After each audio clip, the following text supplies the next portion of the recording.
Le titre de mon message s'intitule « Vademecum pour 2024 ». Alors, juste une courte explication pour les personnes qui ignoreraient ou qui auraient oublié la signification de ce mot, Vademecum. Vademecum, c'est un livre, un manuel, un guide, un aide-mémoire que l'on garde sur soi pour le consulter. J'ai une autre définition, là, c'est un recueil qui contient des renseignements sur les règles d'un art ou d'une technique ou sur une conduite à suivre et qu'on garde sur soi ou à portée de main pour le consulter. Donc ce n'est pas un mot qu'on emploie très souvent, mais c'est mon titre pour ce premier message de l'année. Je relis le texte que nous a lu Daniel. Jésus sortit du temple et comme il s'en allait, ses disciples s'approchèrent de lui pour lui en faire remarquer les constructions. Mais il leur dit, « Vous voyez tout cela ? Je vous le dis en vérité, il ne restera pas ici pierre sur pierre. Tout sera détruit. » Le Seigneur m'a donné le privilège pendant des années de voyager en Israël.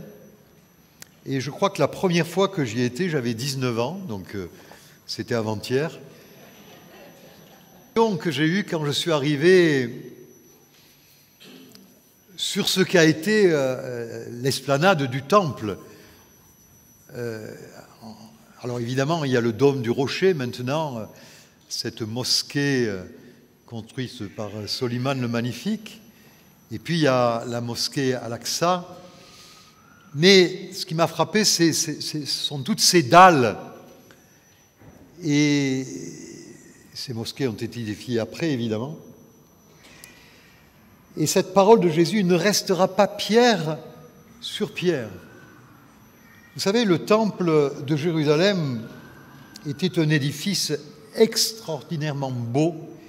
Il a été rénové par Hérode le Grand et au temps de Jésus, il était toujours en travaux et c'était un édifice très impressionnant.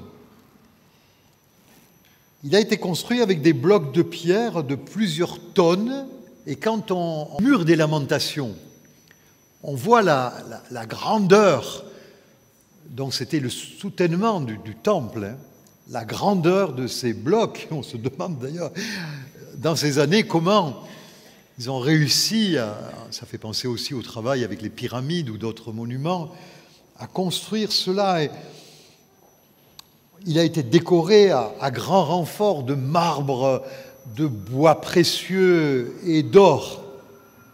Et Flavius Joseph, donc c'est un historiographe romain d'origine juive, raconte que le pèlerin qui montait à Jérusalem, donc par la route qui vient de l'Est, est ébloui par le soleil qui se reflète sur les feuilles d'or qui recouvraient la partie supérieure du temple, avant même de voir la ville. Et il y a même une sentence du Talmud qui dit ceci, qui ne sait pas ce qu'est une superbe construction. Et nous constatons donc que l'attitude de Jésus à l'égard du temple et celle de ses disciples est diamétralement opposée. Jésus n'a pas le même regard que ses disciples. Il n'est en rien impressionné par la majesté du bâtiment, car il sait qu'il représente un système religieux qui ne peut pas subsister. Ce système est appelé à s'écrouler. Et le temple fait partie de ce système. Eux, les disciples, ont une admiration sans borne pour ce magnifique bâtiment. Et cette admiration reflète bien la tendance humaine à s'arrêter à la surface des choses et à ne pas considérer, texte du prophète Samuel, dans 1 Samuel 16, 7, « L'homme ne voit que ceux qui frappent les yeux, mais l'Éternel regarde au cœur. L'Éternel regarde au cœur. Nous sommes invités à embrasser le regard du Christ, à voir ce que lui voit. N'ayez pas peur, on ne va pas s'envoler. Dès notre conversion à Jésus-Christ, de profonds changements s'opèrent en nous, mais vraiment profonds. Nous-mêmes, on se dit, mais je ne me reconnais pas. Bon, pour certains, ça demande des années. Pour d'autres, c'est plus rapide. Mais parmi ces changements, il y a sur notre vie, sur notre avenir, sur le monde et sur les systèmes qui régissent ce monde. La relation quotidienne du croyant avec Jésus et avec sa parole vont amener de nouvelles perspectives dans nos vies. Nous n'aurons plus les mêmes centres d'intérêt qu'auparavant et nos projets aussi seront différents. Et ce changement de regard dont je viens de parler est indispensable pour vivre dans une société où règne la confusion. Si nous continuons à conserver le regard que nous avions précédemment, il nous sera impossible de vivre normalement dans cette société. Il est nécessaire d'avoir le regard de Christ pour vivre en communion avec lui et avoir sur cette société un regard juste. L'avancée du mal, les temps, l'époque que nous vivons. Nous vivons dans une époque où des idéologies meurtrières s'imposent ici et là, et la foi chrétienne, comme au 1er siècle, continue à être sauvagement combattue. Vous savez que les chrétiens constituent le groupe religieux le plus persécuté dans le monde. Je répète, les chrétiens constituent le groupe religieux le plus persécuté dans le monde. Portes ouvertes, cette ONG qui défend les chrétiens persécutés, déclare que plus de 360 millions de chrétiens, c'est-à-dire 1 sur 7, sont fortement persécutés dans le monde. Et parmi eux, ce sont ceux qui ont quitté leur ancienne religion pour embrasser le plus persécutés. Et ce n'est pas parce que nous habitons, nous, un pays où l'évangile peut être annoncé que nous ne sommes pas persécutés. Il y a des formes de persécution, et à commencer aussi par les tenants des organes d'information qui ont des idéologies et qui veulent mener la population dans certaines voies. Ne croyez pas que les chaînes publiques sont dénuées d'idéologie. Il y a des idéologies là derrière qui veulent nous imposer un type de société. Et comme chrétiens, nous avons besoin d'être éclairés, nous avons besoin de savoir ces choses, et nous avons besoin de ne pas nous laisser influencer ni manipuler par ces choses-là. Alors je ne fais pas du complotisme, mais c'est la réalité. Il n'y a qu'à allumer votre poste de télévision, de passer d'une chaîne. Derrière chaque chaîne, il y a des idéologies différentes. Et je vous conseille de choisir, si ça existe, les chaînes qui sont le plus proches de votre pensée et de votre cosmogonie, votre vision du monde qui correspond à ce que la parole nous annonce. Vu cette situation qui ne s'améliore pas, bien au contraire, il est indispensable, et je le répète, de voir la réalité telle que Jésus la voit. Je suis conscient que je donne là un message de début d'année, c'est comme une impulsion, un avertissement, un encouragement. On ne peut pas vivre comme si de rien n'était. Nous sommes dans une fuite en avant dans une situation mondiale qui est où le mal s'aggrave, et en tant que chrétien, on ne peut pas faire comme si on ne voyait pas les choses.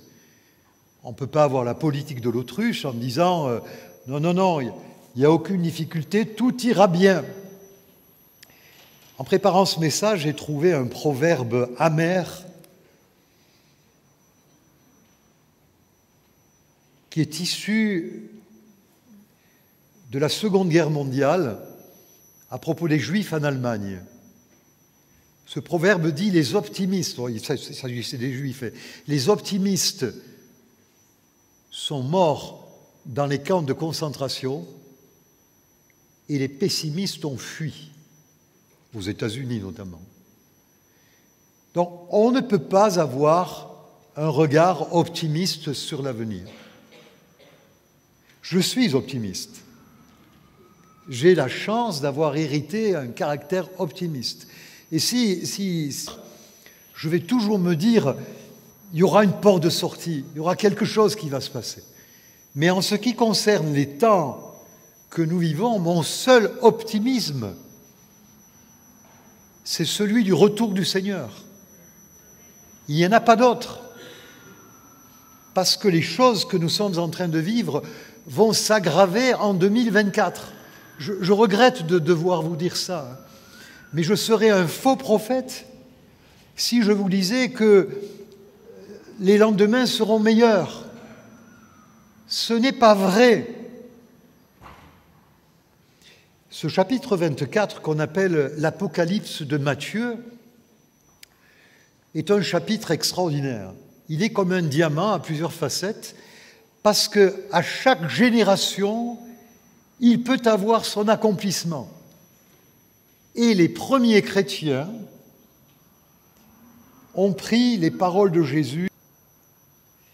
On a deux pères de l'Église qu'on appelle donc Eusèbe et Épiphane, qui nous racontent, alors eux ils écrivent au IVe siècle, mais ils nous racontent que lorsque les armées romaines sont venues investir la ville de Jérusalem,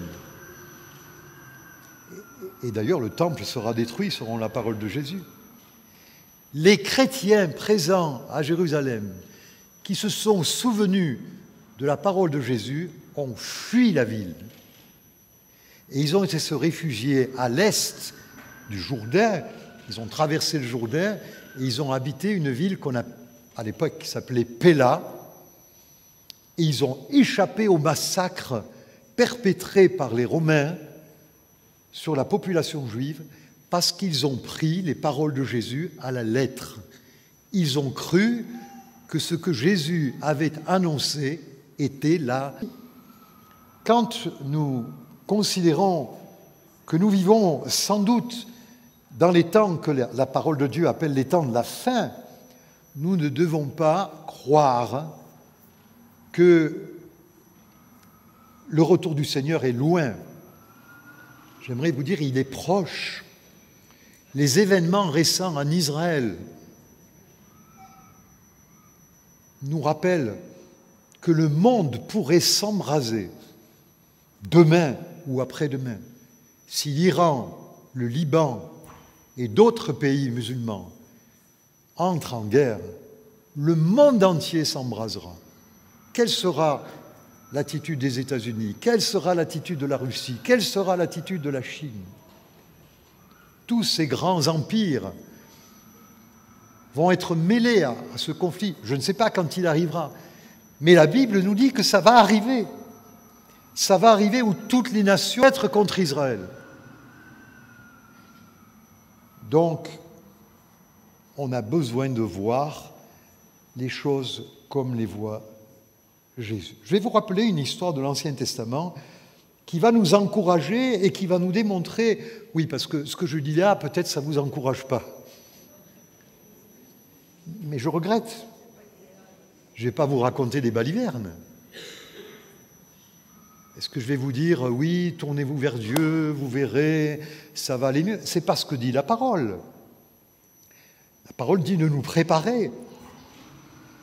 La parole dit sa venue est aussi certaine que celle de l'aurore. La parole dit, je vis de l'abîme sortir une fumée épaisse, remplie de démons. Donc on voit bien que dans les derniers temps, il y a une super activité démoniaque qui monte les nations les unes contre les autres,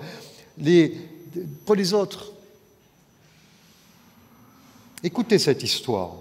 2 Rois, chapitre 6, verset 14. Le roi de Syrie envoya des chevaux à Dothan, c'est moi qui ajoute la ville parce que ça c'est dans le verset précédent, des chars et une forte troupe qui arrivèrent de nuit et qui encerclèrent la ville.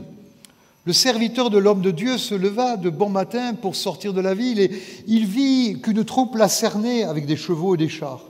Il dit à l'homme de Dieu, « Ah, mon Seigneur, comment ferons-nous » Il répondit, « N'aie pas peur, car ceux qui sont avec nous sont plus nombreux que ceux qui sont avec eux. » Puis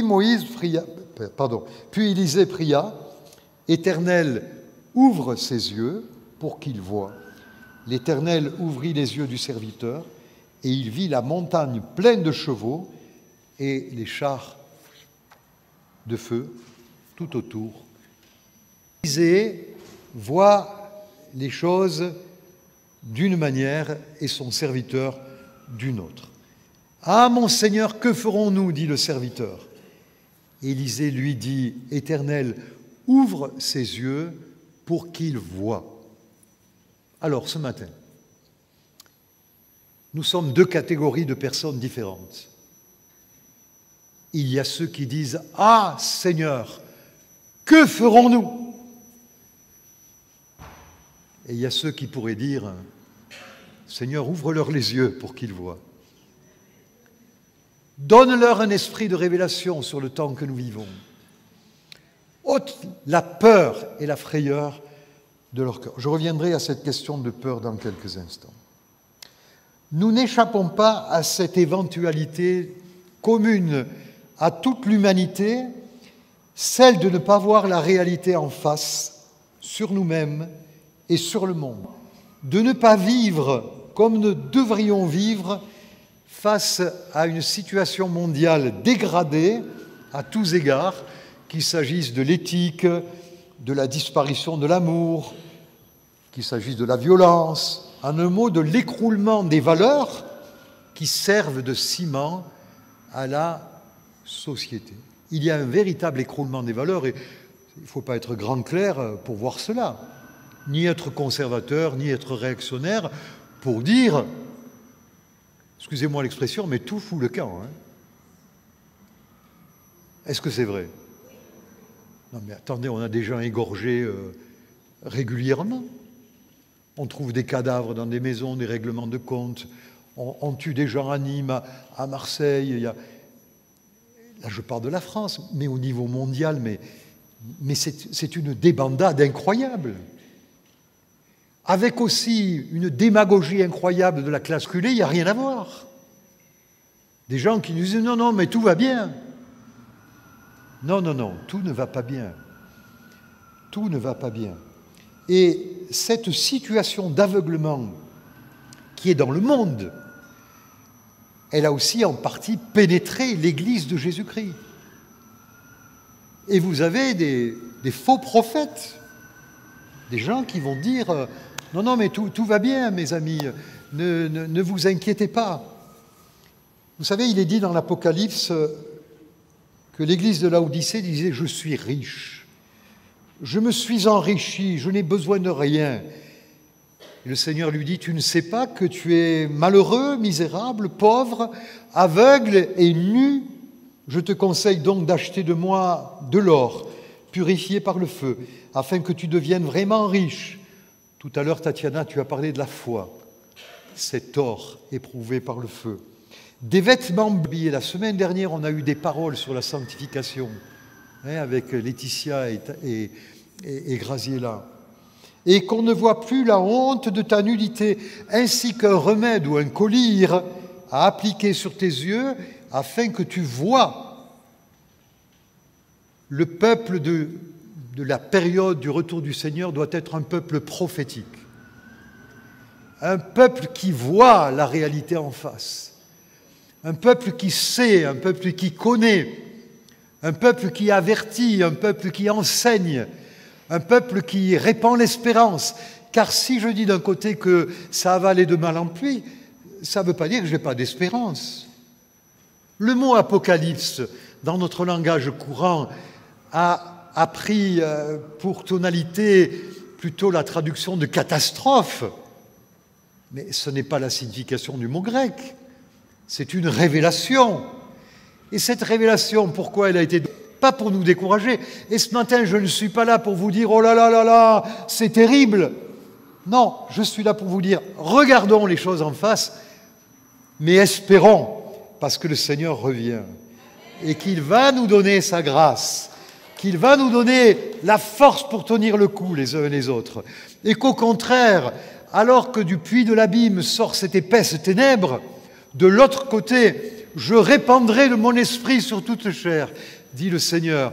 Vos fils et vos filles prophétiseront, et vos vieillards auront des songes. Le Seigneur prend soin de nous.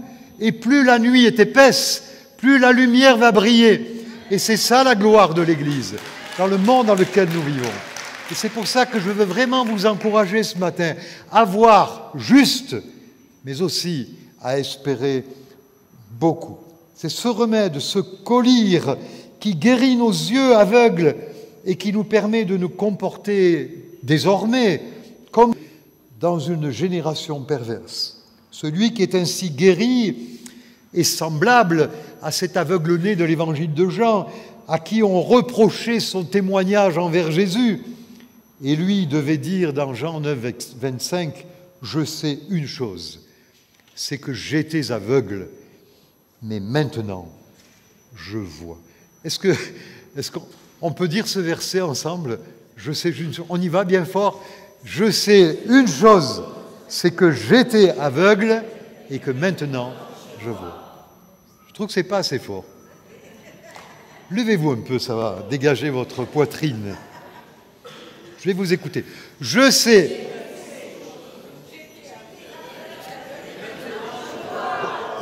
Alors on va essayer de le rythmer. Hein. Je sais une chose, c'est que j'étais aveugle et que maintenant je vois. Gloire à Dieu. Alléluia.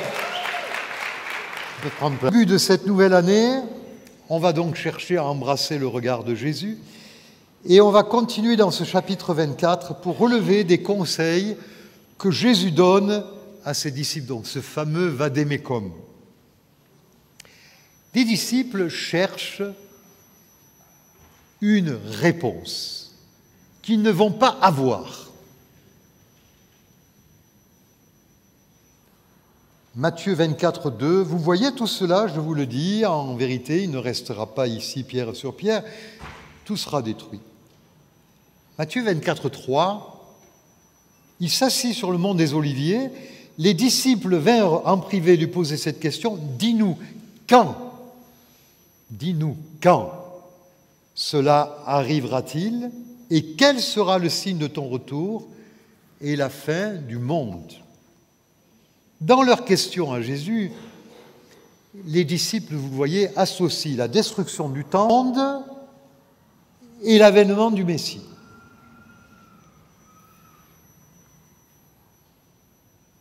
Jésus ne répond pas à leurs questions. Tout d'abord, parce que lui-même ignore, en tant que Christ homme, il ignore la date de son retour. Il en témoigne dans Matthieu 26, quand il dit « Quant au jour et à l'heure, personne ne les connaît, pas même les anges du ciel, ni même le Fils. Mon Père seul les connaît. » Alors évidemment, il s'exprimait comme le Jésus homme qui avait vécu la kénose. Il s'était vidé de lui-même, de ses attributs divins. Et donc, il ne sait pas quand. Maintenant, alors qu'il a rejoint le Père, le Fils et le Saint-Esprit sont en totale communion, il le sait quand il va revenir. Mais à ce moment-là, il ne pouvait pas le dire. Ce qui est important pour Jésus, c'est pas que nous ayons une date,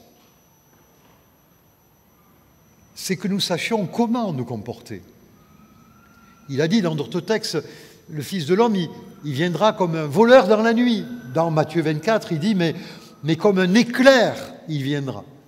Donc, l'important pour lui, c'est que nous soyons prêts. Vous savez que certains groupements sectaires ont affirmé et continuent à affirmer, par exemple, je vais citer personne nommément, mais vous reconnaîtrez, vous lirez entre les lignes, mais certains ont dit « Jésus va revenir en 1914 ».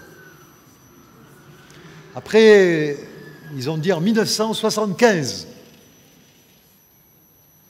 Et régulièrement, je me rappelle, je crois que c'était en janvier 84, on avait à l'époque un alignement des planètes. Je ne sais pas si vous vous rappelez. Et alors il y a eu des tas d'articles où les gens disaient voilà, Jésus va revenir. Quand on a eu le changement de millénaire en l'an 2000, je ne sais pas si vous vous rappelez le buzz que ça a fait, hein, mais nous on avait un gars dans la région qui se disait pasteur évangélique et qui nous abreuvait de toutes sortes de textes. Enfin, tous les ordinateurs du monde allaient s'arrêter. Et puis c'était alors, il y avait des gens qui avaient fait je sais pas, des provisions de sucre, de chocolat, enfin surtout du chocolat.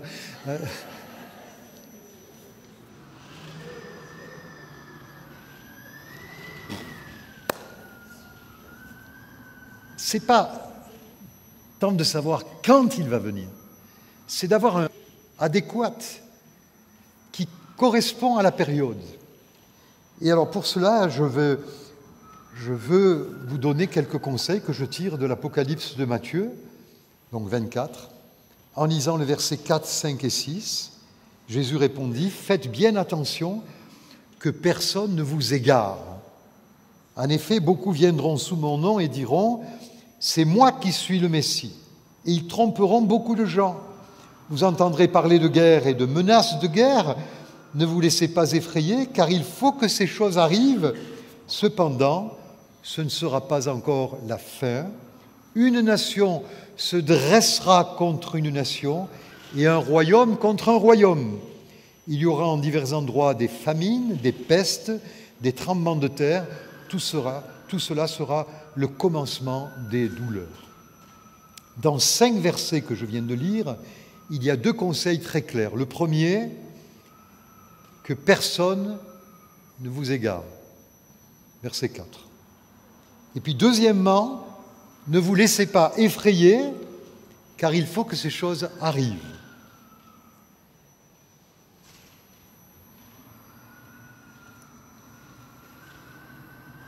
Est-ce que vous avez déjà eu peur? Qui n'a jamais eu peur ici? Surtout que personne ne lève la main. La peur fait partie de l'instinct de survie. C'est bon d'avoir peur. Mais la peur ne doit pas durer. Nous devons la maîtriser par le courage, par la foi, ne pas se laisser effrayer. Un instant peut-être, mais pas un style de vie. Il y a déjà basé sur la crainte. C'est terrible. Parce que non seulement ils ne vivent pas, mais ils empoisonnent la vie des autres. Et ces gens sont malheureux. Ce matin, je crois que Dieu veut délivrer plusieurs personnes de la crainte. L'amour parfait bannit la crainte. Alors, pour ceux qui ont peur et même pour les autres, même si nous savons que nous sommes dans ces temps terribles, évitons de colporter des mauvaises nouvelles. Bon, il y a des choses qu'il faut dire. Hein. S'il y a un membre de ta famille qui est mort, c'est normal de le dire. Hein.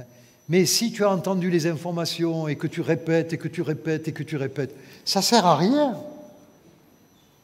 Il faut se nourrir de bonnes choses. Il faut se nourrir vraiment de choses qui nous encouragent. Pour les besoins de mon message, évidemment, j'ai été obligé de recourir Ne croyez pas que j'y prenne du plaisir, ni que ça me fasse peur.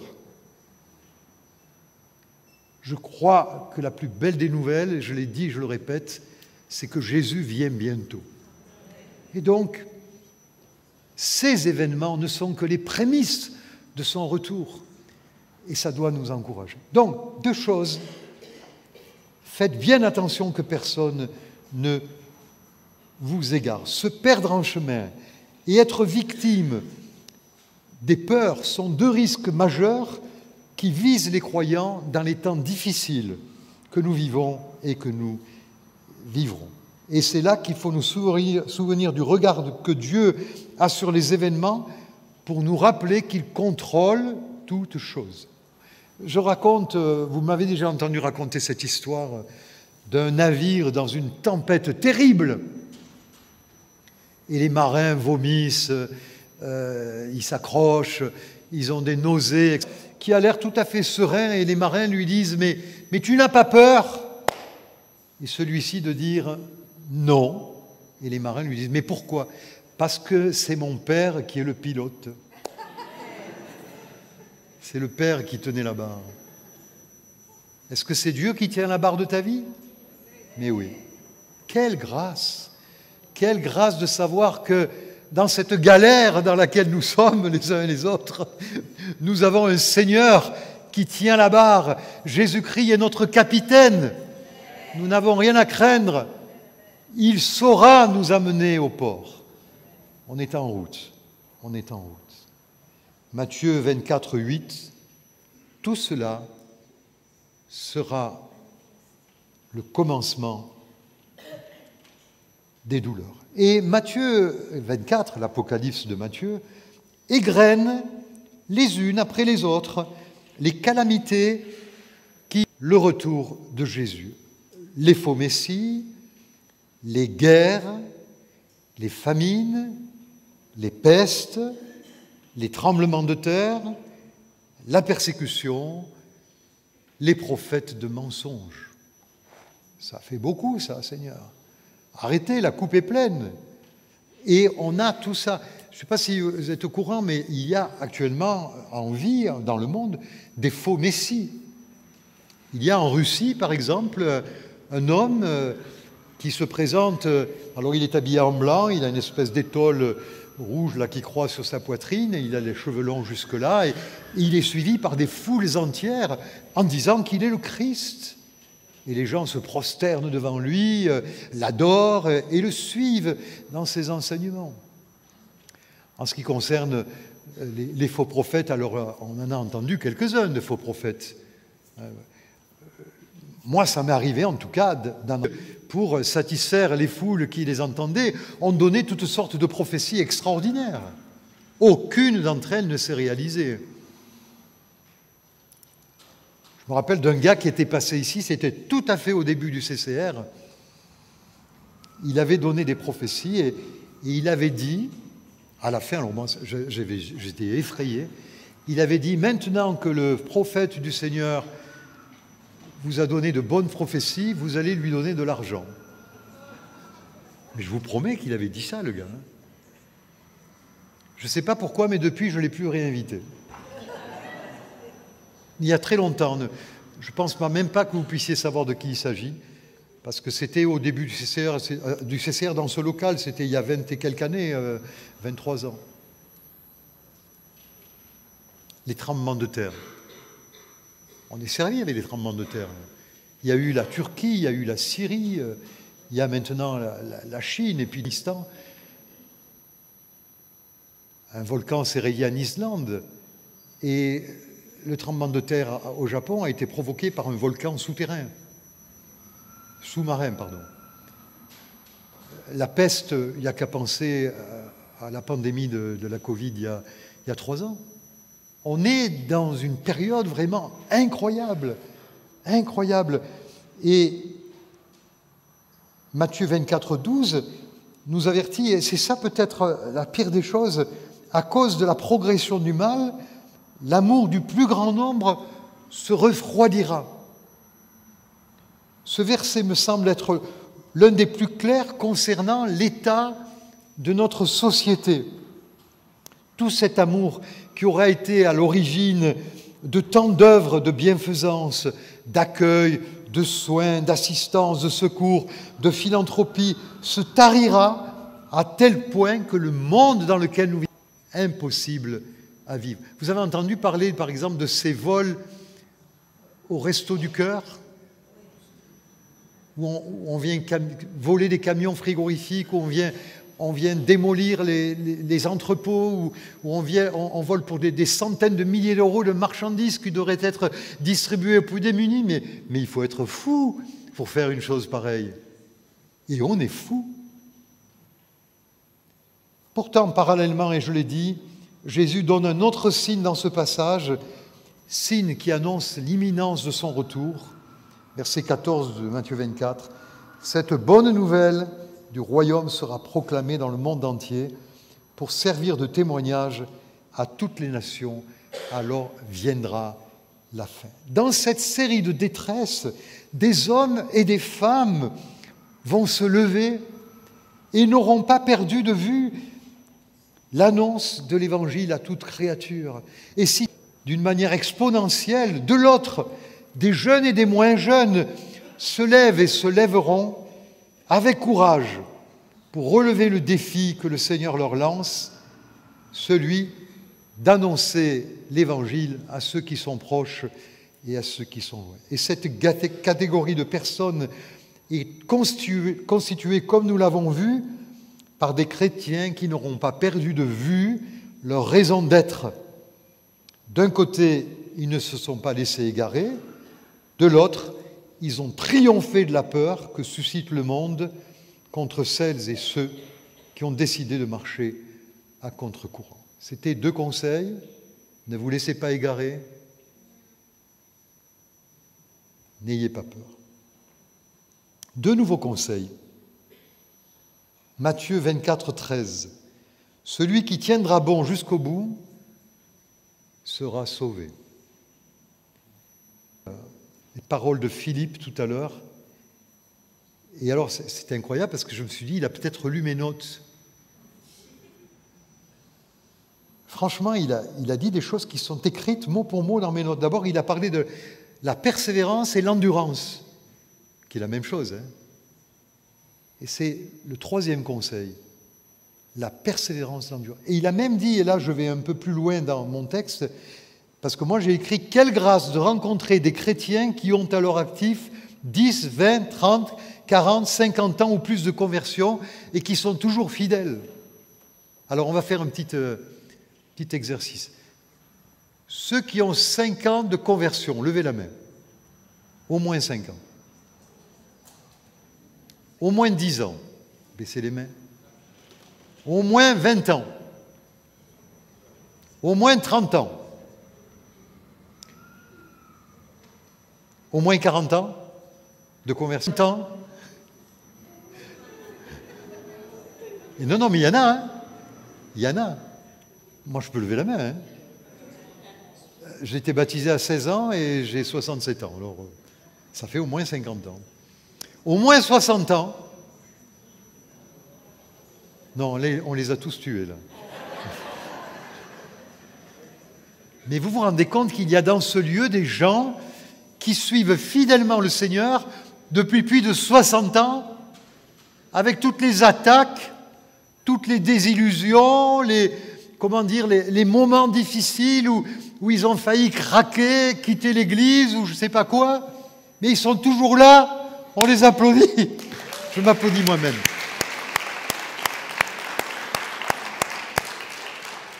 Il serait si facile de se laisser endormir ou même de se réfugier dans le sommeil pour oublier la réalité. Écoutez ce que dit chapitre 12. « C'est pourquoi nous aussi, qui sommes entourés d'une si grande nuée de témoins, débarrassons-nous de tout fardeau et du péché qui nous cerne si facilement de tous côtés. » Écoutez, « et courons avec endurance ou persévérance l'épreuve qui nous est proposée. Gardons les yeux fixés sur Jésus, qui nous a ouvert le chemin de la foi et qui la porte à la perfection, parce qu'il avait en vue la joie qui lui était réservée, Il a enduré la mort sur la croix en méprisant la honte attachée à un tel supplice, et désormais, il siège à la droite de Dieu. Quelle grâce! En revanche, combien ont abandonné? Pensez à des gens, des membres de votre famille peut-être, des amis, frères et des sœurs que vous aviez, qui étaient chers pour vous, et qu'aujourd'hui ils ne viennent plus dans une église. Peut-être ils lisent même plus la Bible, peut-être même ils prient plus. Il y a quelque chose qui s'est passé et ils se sont laissés manipuler par l'ennemi. Peut-être leur susceptibilité leur a joué de mauvais tours. Mais ce matin et en ce début d'année, c'est l'occasion de revenir. Il y a peut-être des gens là qui nous écoutent en ligne et qui ne sont pas venus à l'église depuis longtemps. Alors pas parce qu'ils sont malades, mais parce qu'ils n'arrivent pas à raccrocher.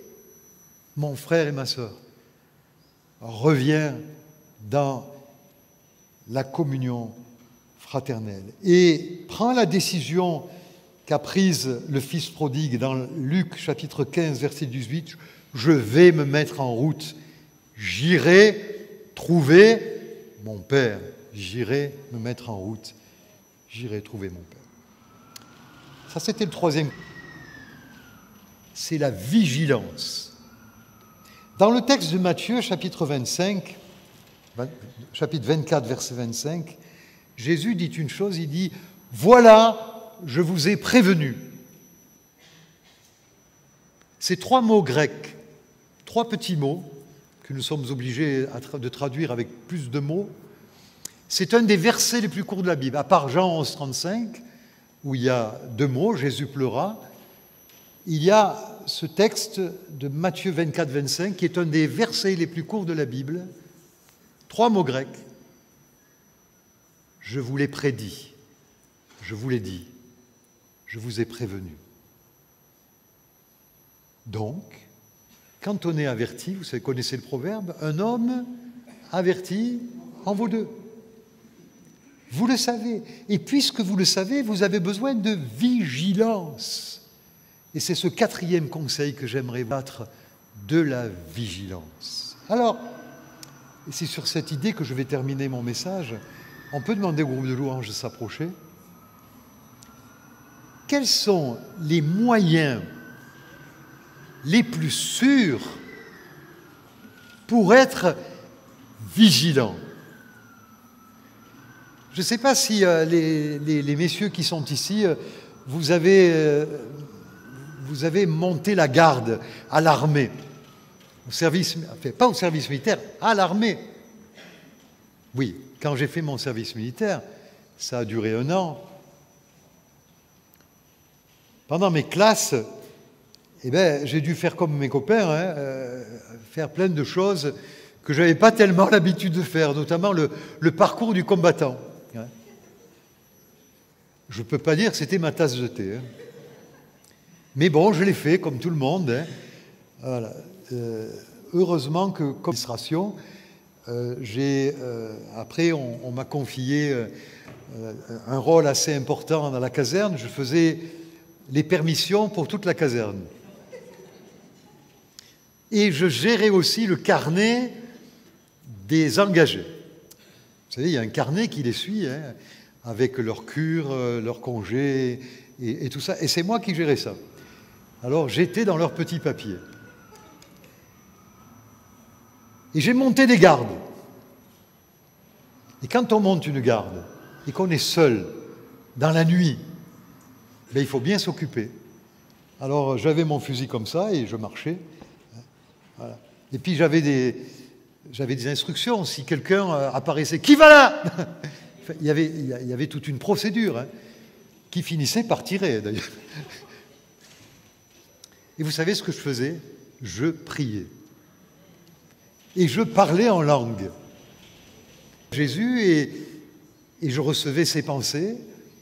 Et puis, quand ma prière en français était écoulée, eh bien, je passais à l'intercession en langue. Et ainsi, ma nuit se passait et je voyais pointer le jour avec bonheur, parce que j'allais pouvoir vite quitter mon poste et aller dormir un peu.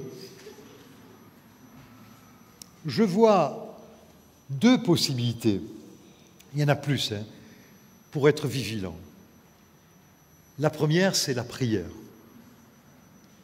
J'ai intitulé mon édito, alors une petite parenthèse, veuillez m'excuser pour le caractère illisible de l'édito dans l'envoi qu'on vous a fait samedi.